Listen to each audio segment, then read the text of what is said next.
அந்த மங்களமான பெயர்கள் மறுபடியும் சொல்லப்படும்போது தெய்வமானது என்ன பண்ணுது, இவன் வாழ்க்கையில் நம்ம இரண்டரை கலக்கிறான், இவனுக்கு நாம் நிறைய செய்யணும் என்று அந்த மாதிரி ஒரு மனப்பான்மை.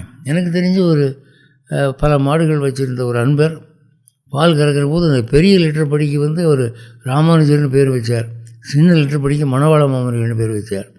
மனைவியை பார்த்து கூப்பிடுவார், அடியே இந்த ராமானுஜர் எடுத்துகிட்டு வா, அப்படியே மணவாள மாமனிகள் எடுத்துகிட்டு வா அப்படின்னு.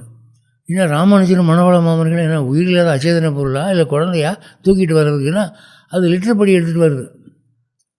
அப்போது பால் அளக்கிற அந்த லிட்டர் படிக்கு அவங்க ராமானுஜர் பேரையும் மணவாள மாமன்கள் பேரையும் வைக்கிறாங்கன்னா அதுக்கெல்லாம் அவங்க வைக்கப்பட்டாங்களா? ஆன்மீகத்தை எந்த அளவுக்கு அவங்க கொண்டு வந்துட்டாங்க, பால் வியாபாரத்துக்கு கொண்டு வந்துட்டாங்கல்ல. அப்போது பெருமாள் என்ன நினைப்பார், இவனுக்காக என்ன வேணாலும் செய்வோம் நம்ம அப்படி நினைப்பாரா இல்லையா?